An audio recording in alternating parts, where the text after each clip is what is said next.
12시에 많은 참여 바랍니다.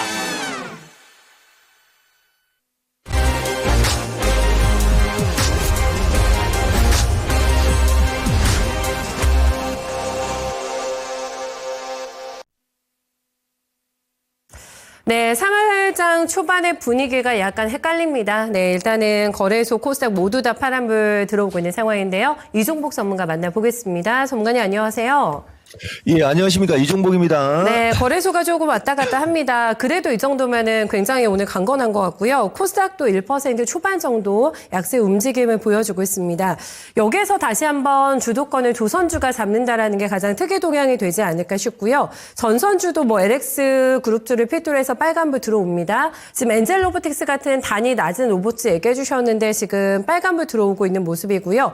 반면에 오늘 지수가 흔들리고 있는 게 2차 전지하고 반도체가 컨디션이 조금 안 좋아가지고 종목은 강한데 이렇게 파란불이 들어와 있습니다. 어떻게 보고 계실까요? 그러니까요, 오늘장도 마찬가지고, 이번 주, 그죠? 이번 주 금요일까지. 결국은 다음 주에요, 여러분. 일단은 한번 보면은 해외 시장 혼조, 국내장 혼조인데, 해외 시장이 이게 혼조가 아니고, 그죠? 아주 그냥 정신 나갈 정도로 엄청났죠, 여러분. 금요일 날 미스터 진단에서도 얘기했는데, 어쨌든 이게 트럼프 대통령이 대통령일 때 나오는 전형적인 특징이에요. 그 몇 년 전에도 처음에는 이런 경우가 상당히 많았거든요. 일단 하나하나 좀 몇 가지만 얘기해 보면, 결국은 이 미국장이 우리가 쉴 때 21,200원짜리까지는 그대로 들어줬어요. 근데 이게 어젯밤에 미국장이 이제 개장과 동시에 그냥 한 방에 거의 1,000. 그죠? 진짜 이런 경우 상당히 드물죠, 여러분. 이러다 보니까 우리나라도 어쩔 수 없는데 여기서 한 가지 되게 중요한 게 있어요. 우리 김수경 앵커도 얘기했는데 조선주를 독일 시장으로다가 표현을 해도 돼요. 어제 반면에 나스닥은 거의 1,000이 밀리는데 독일은 거의 1,000이 올라갔어요. 그죠? 22,300에서 23,300으로. 이게 지금 세계 증시의 특징입니다. 그래서 이게 여기서 이 변동성을 잘 활용을 하면 엄청 좋은데, 이게 거꾸로 매매를 해버리면은 아마, 그죠? 좀 그래요, 여러분. 결국은 강한 반등 나왔는데, 엔비디아예요. 물론 엔비디아 하나만 빠진 게 아니고, 엔비디아, 그 다음에 테슬라, 그죠? 그 다음에 브로드컴, 이런 종목들이거든요.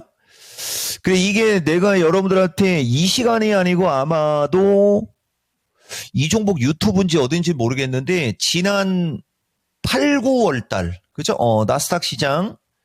그래서 전체적으로 결론을 얘기해드리면, 보통 나스닥이 이렇게 고점에서 흔들릴 때는, 대략 한 10하루에서 17일 정도 좀 변동성이 생기거든요. 지금이 대략 열흘 정도예요. 그러니까 이제 나스닥은 언제든지 이번 주에는 언제든지 반등이 나와도 이상하지 않는데, 이 추세 패턴이 241선 언저리, 그죠? 2만 초반 정도에서 조금 더 빠지면 한 19,700 언저리까지는 열려 있고 위로도 언제든지 한 21,000에서 21,250 플러스 마이너스까지는 또 언제든지 올라갈 수 있는, 이게 트럼프 대통령 말에 의해서 저렇게 될 수밖에 없는 것 때문에라는 게 좀 아쉽죠. 그렇지만 어쩔 수 없어요. 그죠? 트럼프 대통령이 대통령 된 순간 이 정도의 어떤 변동성은 감안을 하고 시장 대응이 돼야 됩니다. 그리고 결국은 국익을 위하는 스타일이라, 그죠? 또 조만간에 또 이런저런 얘기 나올 수 있어요. 짧게 요 정도로 하고, 그러니까 이제 다시 조선전력 로봇 등 강세인데 짧게 한번 가볼게요. 조선은 드디어 하나오션이 10만 단위를 간다고 지금 우겨대고 있거든요. 5파 상승에 슈팅까지 걸렸어요, 여러분. 모르겠습니다. 따라붙는 거는 좀 그렇고, 어쨌든 하나오션이 잘 간다. 잘 가니까 상대적으로 한화 시스템이나 이런 게 좀 덜 올라갔으니까 이것도 이렇게 터질 때 따라가기보다는 좀 관심 갖는 건 나쁘지는 않을 것 같고, 이 시간에 계속 얘기했듯이 삼성중공업도 지금은 수익이, 지금 사면은 아마 큰 수익이 좀 안 날 거예요. 아마 14,000원 초반에서 좀 이하까지 조금 기다리면서 아니면 조금 보든지 등 해서 조선주 잘 가고, 해원주도 같이 좀 수익 전략으로 보는 게 나쁘지는 않을 것 같고요. 전력도 LS가 지금 많이 빠져서 반등 나오려고 하는데, 단기적으로는 한 27만원 플러스 마이너스 정도를 보되, 이 종목은 LS 일렉이 아니고 LS 쪽 정도 얘기해주고, 제약주도 나쁘지가 않아요. 틈새 만들어지는 거예요, 또. 그리고 로봇인데요. 로봇도 지금 이제 얼추 저점권으로 온 주식들은 좀 움직임이 나오려고 하거든요. 근데 로봇이 전체적으로 다 세게 가기는 쉽지는 않을 거예요.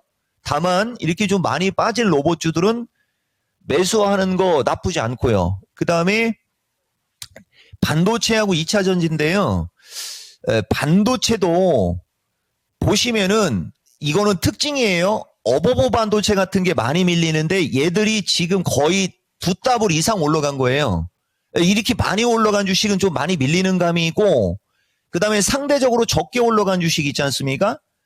GST도 상대적으로 적게 올라간 거예요. 그 다음에 주성 엔지니어링도 상대적으로 적게 올라갔어요. 그 다음에 먼저 밀린 에이징랜드 같은 것들은 먼저 슬금슬금 흘러내렸잖아요.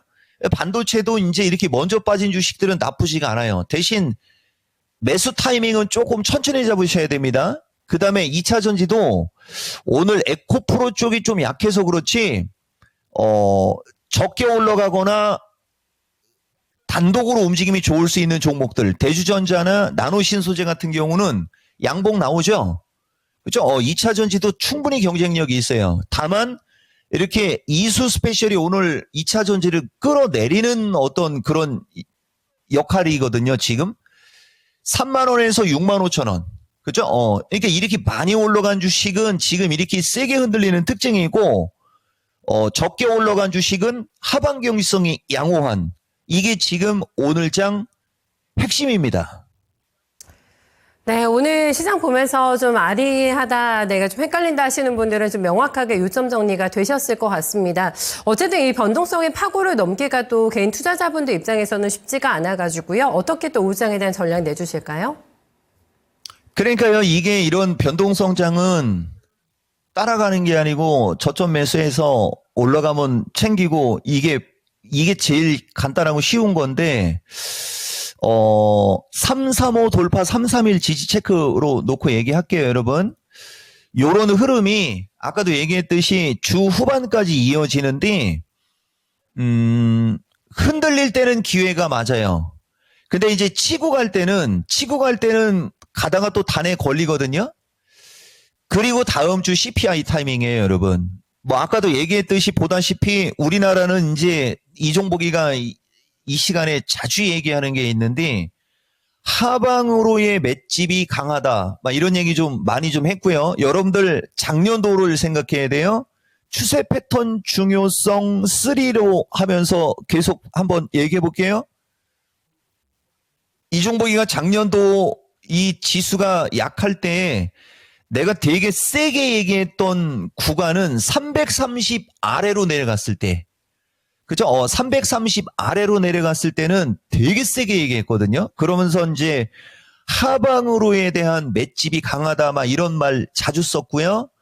우리나라 종합이 330에서 334를 돌파할 때 반도체와 2차 전지의 역할을 되게 강하게 얘기했고, 마지막에 삼성전자 필두 반도체와 2차 전지가 힘을 주면서 350 쪽으로 가는 쪽에 시장을 얘기했었던 거예요. 그게 퍼펙트하게 지금 온 거예요.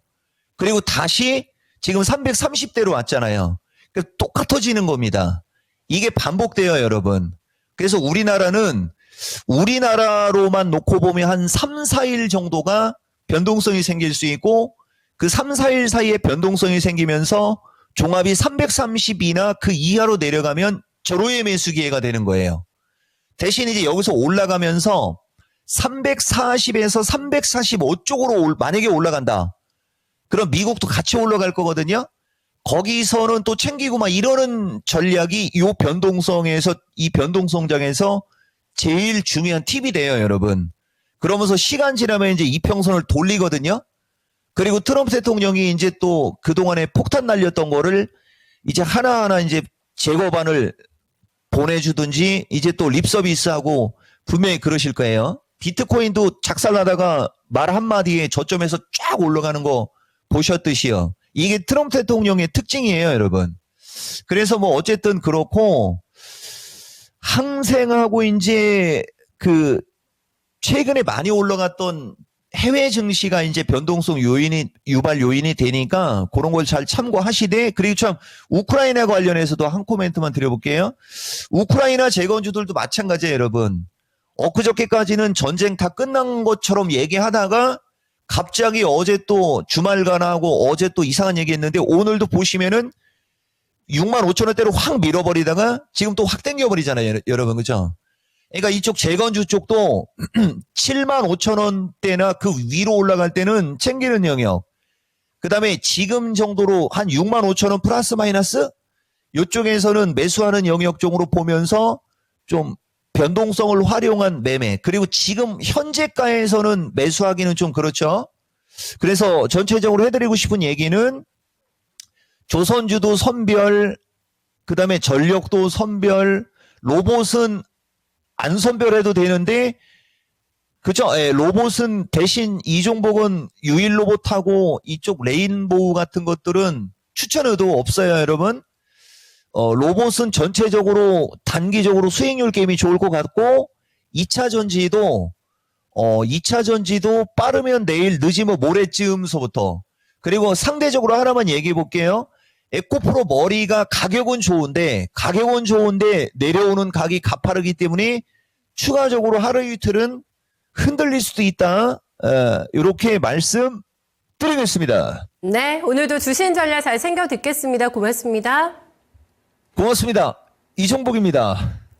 네, 변동성이라는 게 참 난코스이지 않을까 싶은데 오히려 이런 장세의 대처법은 단순하다라고 얘기를 해주고 있습니다. 그리고 다행인 점은 우리 시장의 하반 경직성은 굉장히 단단하다라는 점을 얘기해주고 있는데요. 지수 크게 흔들리지 않는 선에서의 전략 계속해서 세워보시면 될 것 같고요. 섹터도 구분해서 어떻게 대처해야 되는지까지 일목요연하게 정리해 주셨네요. 네, 실전 매매 최고수에게 이종복 전문가와 함께했습니다.